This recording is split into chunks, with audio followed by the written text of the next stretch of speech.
Hello everyone, my name is Dimitri and this is going to be the video for the code walkthrough for the mod game.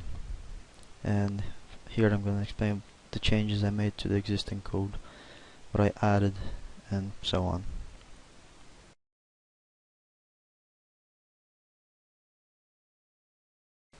So first thing I changed was the file logon.h and cpp.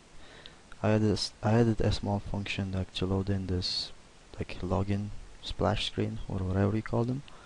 So what I added was just a string and a little function called load heading to load in this splash screen. So what it does, it opens this text file and loads in this little like symbol, and it's being called in the enter. So when you log in and enter, it calls this load heading, and the file is called mod.txt. And what it does, it adds the greeting string into the send string function, and what we get is this login screen. So that's first thing I've done.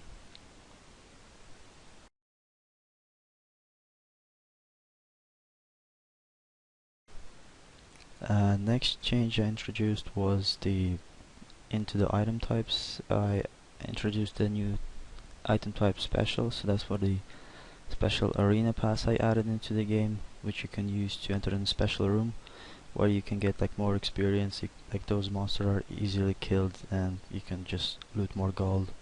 So that's just gonna be like a little special when you've actually killed the final boss, which is gonna drop the special item. And another change is the new room type, which is base. Like when you enter the game, the first room is going to be type base, and I don't want players to attack each other in like any type of room. So when players gonna attack each other, the only room you're allowed to do that is going to be the playing room. So that's the only reason I introduced this base, like the room type.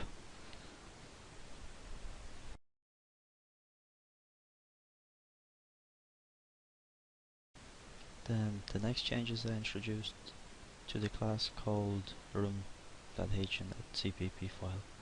So the new things I added was the character, which allows us to set up the like ground and see the map like this. So each star is the character, and it has a width, height and difficulty level. Then the functions I wrote for it was the get map element, so when we enter the x and y coordinates, it's going to return to us the character on that map. Then just the width and height, the room level, then function called setup map to actually set up the map, the print map, then examine, move and perform action. It's like whatever step we want to take next is gonna tell us like if we can move or we can't move. And a function called find player, so it's the same as find enemy, but instead of returns a player pointer. So the first function I'm just gonna talk about is the get map element. So again, like I said, like we enter the x and y function and it uses this little formula that returns to us the element on the map from the single array. In the print map, we have the list for players and enemies. So what it does for that actual map, it sets up the enemy names and players on the map so we can see their characters, and after that it will check like if the character is equals to like the player's first character name or the enemy's name, and it's gonna print them like with the appropriate colors for like north, south, east, west. It's gonna print those characters in white. So like in here, like north, east, south, west, like at this x and y position it was letter N, so it found it here, so it's gonna print it in white. So same happens for the players and enemies. Like here, like my player's name is QWE, so first character Q, so it shows in pink, so it's a bit easier to navigate around and see what's going on the map. Then in the setup map, uh, when the file was loaded from the like from the map files that we have in the folder, what we do, we take the height and width and we set up the whole map grid with stars first, and then it checks if the M rooms like north, south, east, west is not equals to 0, and it's gonna add the appropriate exits to the room. Then examine, move and perform action. Like what it does, like when I move, let's say north, it's gonna examine the move. So we use the get map element function. So if it's gonna return to us n, that means we're gonna have to change our map, like whatever it is, to the north. If it's just like next move is gonna be star, we can just move. Or like, if it's not equal to star, so we can't move. So we have like say we bumped into a wall, so we can't move, or it's gonna be enemy, so we can't move either. Or if it's none of them, so we should just continue moving. And find player, like I said, is the same as find enemy, it just returns a player pointer to us.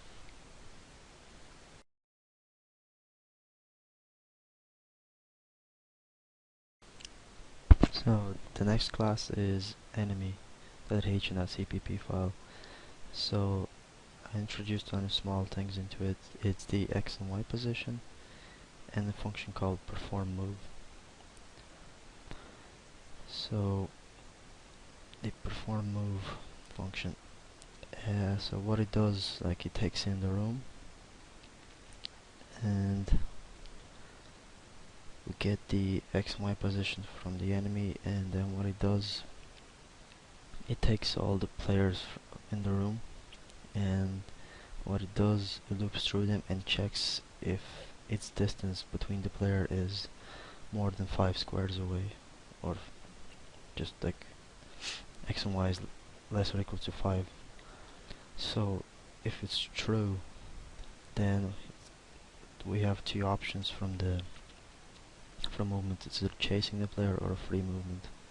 So if the distance between x and y is less or equal to 5, what it's gonna do is gonna start chasing the player.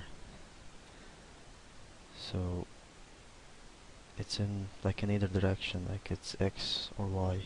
So like these functions are pretty simple. Like if I'm just gonna explain one of the ifs. So if x is greater than player's x position, it's gonna make x minus 1, like check if it's not 0, and it has to check if it actually moved that way.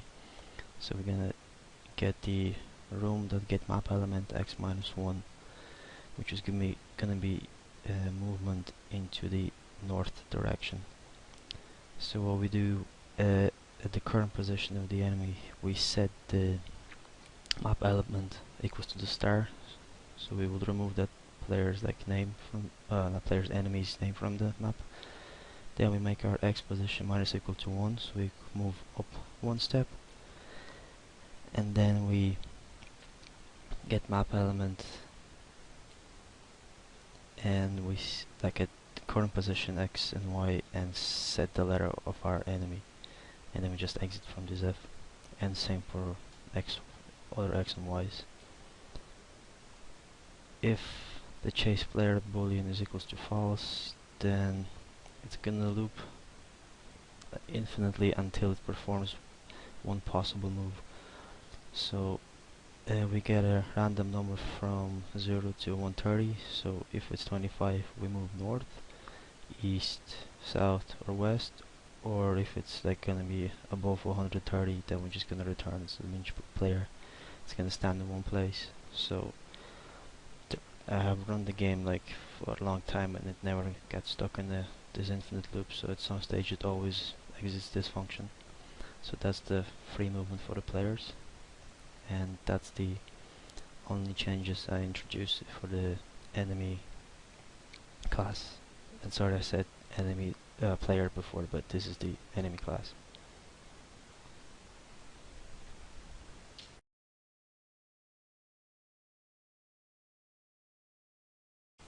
So next is the players class. In that H class I introduced the X and Y position, which gives us the ability to move around the map.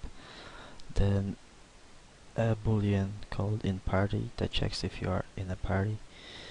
Then a pending request, like it checks if there is like an actual anybody like is requesting you into the party.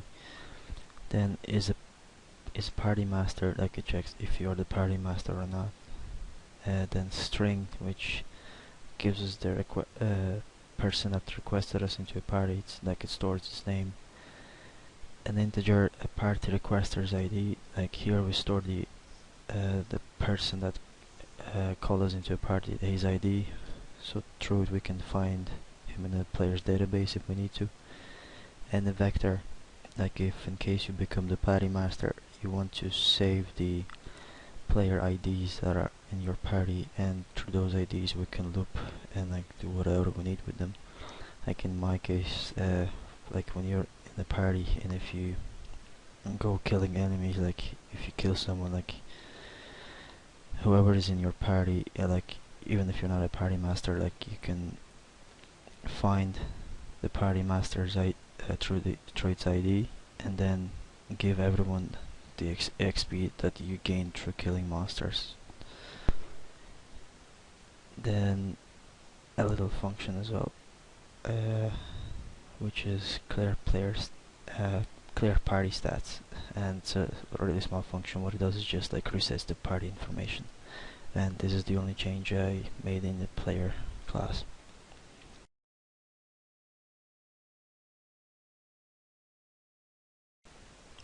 Next is game loop file.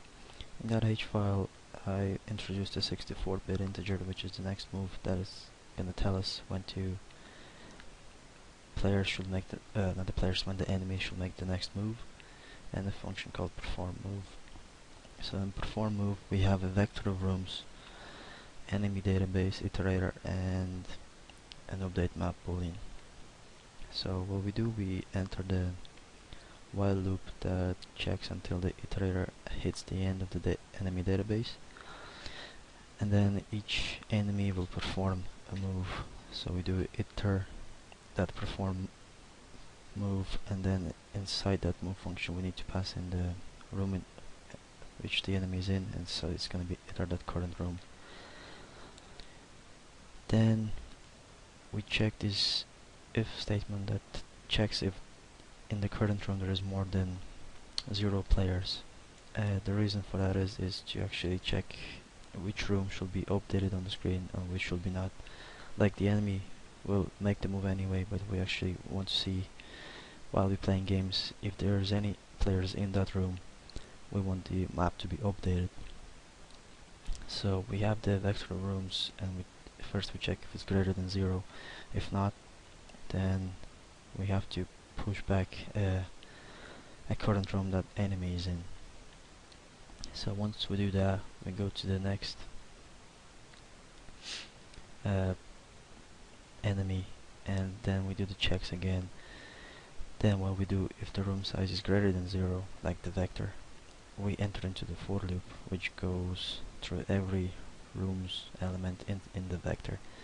And what it does, it checks the IDs. If it's not, like if the current ID in the vector is not equal to the ID that is enemy is in, we're gonna push it back.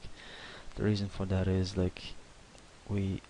once we exit out of this while loop, like the update map is gonna be equal to true because there's more than one player in the map, so we want to update the map. And we enter into this if statement, and then again it checks if the rooms, just in case it checks if the room size is greater than 0. We're gonna loop through every element in that vector, and for each room, and each player in that room, we're gonna send room, then we're gonna print room, rooms that I, which is gonna be one of the elements in the vector. So we're gonna take it ID, so we're gonna print the map, and as well we have to tell which map is it. So we're gonna go again, rooms that add I and the ID, so this way we don't have to update the map.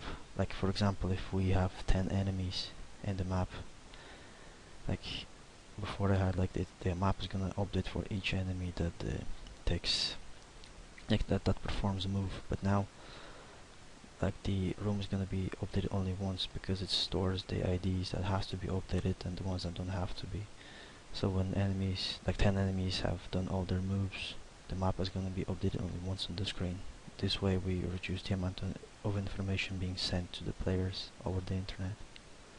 So that's the change that were introduced in the game loop.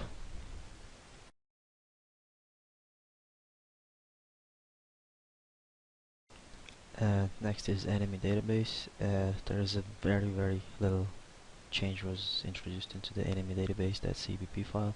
So when enemy is created, its X and Y position is actually being randomly set. So what we do is like e.x pos and e.y pos, we go random from the 1 to p room dot height -2, and same for the Y position.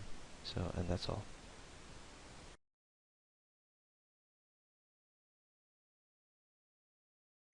Then the last and the biggest changes I introduced were in the game class file in .h and CPP. So through each function I'm gonna explain. I'm gonna actually stop or pause the video because if I just mess up I don't want to start again. So the functions that were changed and added, like move was changed, enemy attack was changed, player attack was changed, enemy kill was changed, and the functions that were introduced is player attack player, send party requests, accept party requests, leave party, and print party list. So the next video is going to be split into parts explaining each of them. So the move function. In move function I have introduced a string called action, so which is going to tell us what's going to happen next when we move into either direction, like north, south, east or west. So once we move, let's say north, it's going to check this if statement if direction is equals to north. So what we do, we take our x position, and then the action is going to be equal to we're going to examine the current room, and what we do, examine, move and perform action. So we pass in x -1 because we move up, which is north, and our y position. So if our action is going to be equal to move, it's going to return move, and our x -1 is greater or equal to 0, which is going to mean we're not outside the map. We're going to say that at the current position the map element is going to be equal to a star, so we can remove our character from the map and set our x position to -1, so it's minus minus, and it does the same for south, east and west. So after we have done all that, we can check if we're actually going to change the room. So let's say the action that it returned was move north, move east, move south or move west. This way, like, it's gonna actually tell us like that we have to change the room. And when we change the room at our current position, we want to set the character on the map as a star, so we remove the player's first character from the room, so like we're gone from there. So that's it. Then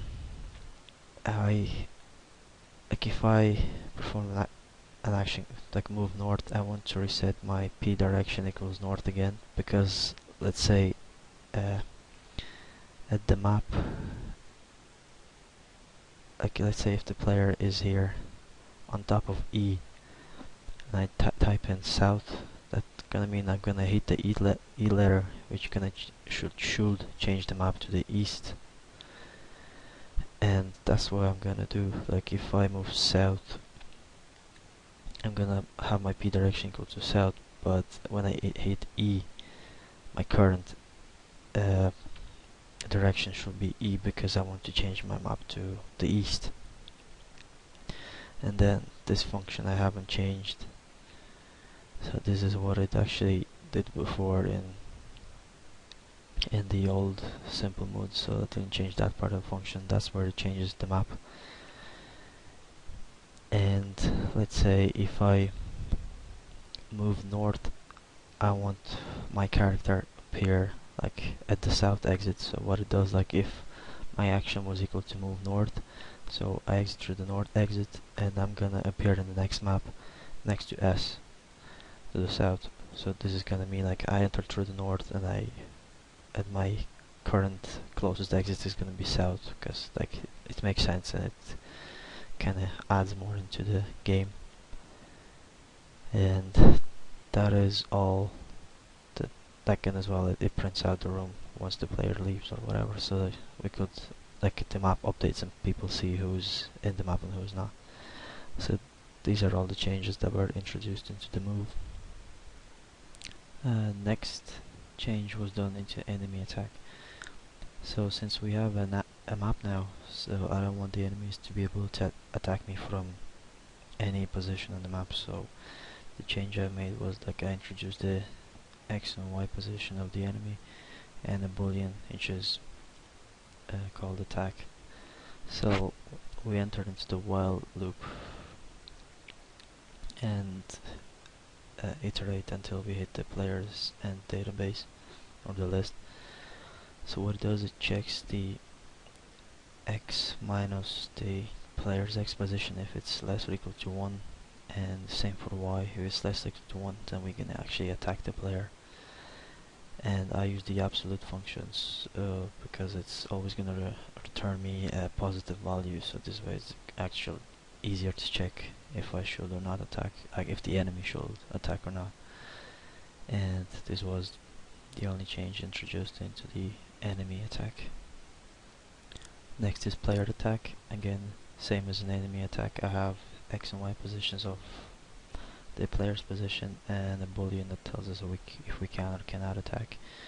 So what it does, it's again, it iterates through all the current enemies in the map and it checks its X and Y positions. If one of them is close to you, you're gonna set the attack enemy to true, exit out of the loop, and then do the attack. If not, it's just gonna print out you a message that there is no one close to you to attack, or you can't attack yet if your next attack time is still greater than the actual time right now. Next change I introduced was in the enemy killed function. So when you kill an enemy, what I check is if you are in a party, then it's gonna enter into the zip statement, and like I said before, the party, that it gives you the advantage of getting the same amount of experience that everyone else that has killed an enemy if you're in the same room, and if you're not in the same room you can get half of the experience. So this is like an easy way to hunt for the experience if you want to level up. So what it does, like first it checks if you're the party master. If you are, it's gonna loop through all the party members in your vector of IDs of players, and if you are in the same room, you're gonna get the party members will get the same amount of experience. If not, you'll get half. And there's the other else statement, like if you are not the party master, the first thing we do, we find the party master in a player database, and then we do the same loop and give the amount of experience that we have earned, like for ourselves and for the party members. So and that is it for the enemy killed. Next function is player attack player. Essentially it's the same as enemy attack player. The only difference is that we iterate, instead of enemy database, current enemies in the map, we iterate through the current players in the map and then perform exactly the same actions as an enemy attack player. Next is send party request. So here we have the P, which is us the player. The first thing it checks if we are already in the party, and if we're not the party master, it will exit out of this function, because if you create a party and you're trying to invite someone else into the party but you're not the party master, it will tell you, like, it'll send you a message that you're not the party master, because then like the way I have it, like only party masters are allowed to invite people into their party. And let's say if you're not in the party and you want to create a party, what we do first, we find a pointer to the player that we want to invite. So we go p current room find player, and we pass in the string, like the name of the player that's gonna find the player in the map. Then if the found player is not equal to 0, like if the pointer is not 0, and I have the limit of the party size to 5, so if it's less than 5, then what we're gonna do, if we're gonna check if the player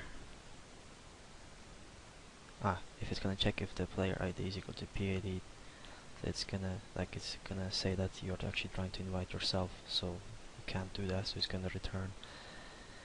And if that player that you want to invite is already in the party as well, it's gonna exit out of the function and tell you that this player is already in the party. And if all of that is false, then what it's gonna do, the player that you request to join you gonna store your name, your ID, and the pending request is gonna be equal to true, and as well send string to him or her that you get a party request from your name, and you send a string to yourself as well that you have sent the party request to the player that you want to ask to join you. Next is accepting party request. So here we have P, which is you, the player. So first thing we do, we check if there is any pending request for the party. If not, we're gonna see a message that you don't have any request for the party. Then what we do, we find the person that actually asked us to join the party through the player database. What we do is player database.get P that party requester's ID, because when we receive the request, we actually store the requester's ID. So then we have the if statement that checks if the found ID is actually equal to the requester's ID. If it's true, then we have another ifs checking, like if the person that requested you is not the party master, then we have to make him the party master.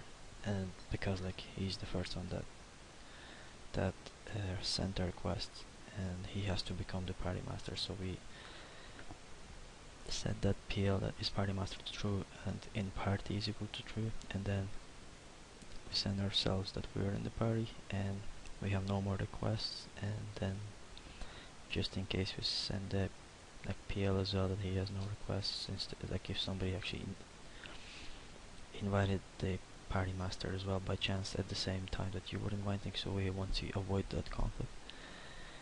Then what we do, that PL, we push back the player's ID into it, so the party master has to know who is in the party.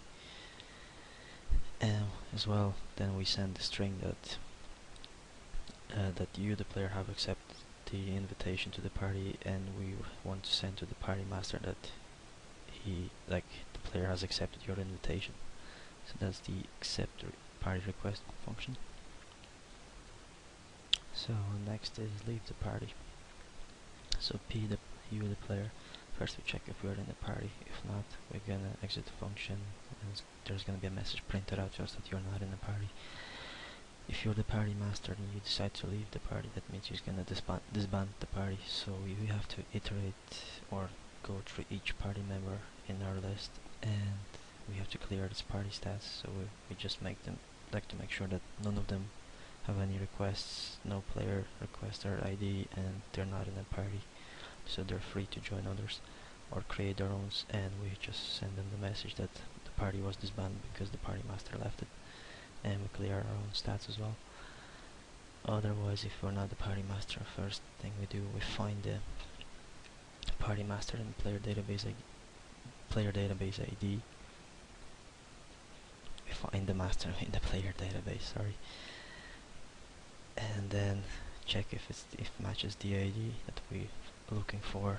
And then what we have to do, we have to tell each member in the party that you have left, and we actually have to erase ourselves from the party members list. So what we do, we enter the for loop and go through each party member in the list. So if we find a member that matches our ID, so that means we have to erase ourselves from the list. So we erase and go PL that party members that begin plus I, so that's gonna make sure it erases the correct player ID from the list. Then we clear our party stats. Then if the player member size is greater than 1, that means like there is some messages we have to send to other players. So we go p other party member at I, and we send him a string, him or her, that you have left the party. And so we clear the player stat, and then what we do, we send to the party master that we have left the party. And because like the party master is not in the party members list, so we just have to send him separately the message, and then we send like to ourselves so that you have left the party. So that's the leave party function. And the last function that I wrote for the game is the print party list. So again, like it's p the player that you are, checks if you're in the party. If not, it's gonna return and exit the function. If you're the party master, then this is the way it's gonna print the party list. If you're not a party master, first what we do is we find the party master in the player database and then print out the list, and that is it. There's nothing complicated in this function. My apologies, I forgot to mention the print map function, or print room. So like what happens, like here I just added the thing that it prints out the difficulty of the map, because like if you're below the level of the room that you want to exit, it's not going to allow you to get there. And like each exit that is going to print out like north, east, south and west, is actually beside it, it's going to actually print out the name of the room you're going to enter into, so that's going to be like easier to navigate. And the way you see the map being printed out, all it does is it goes description plus equals to p room and print map, and print map was like mentioned in the previous videos, so I'm not gonna go over it again. And I think that was it. And it's like in the handle function, when you want to attack, like it's actually gonna check if you're in a like if you want to just attack or attack player, he's gonna check if you're actually in the playing room that is allowed to be like attack enemies or players. And I think that is the final change that was done. And like this is just like these functions are added into the help menu, but these are just the shortcuts to activate those functions. Attack player is AP, party is just P, like if you want to invite someone to a party. And accept is that you accept the request over AC, then leave the party or OP, or you can just type in party list or PL to print the party list. And I think this should conclude the video. I think I mentioned everything. Thank you.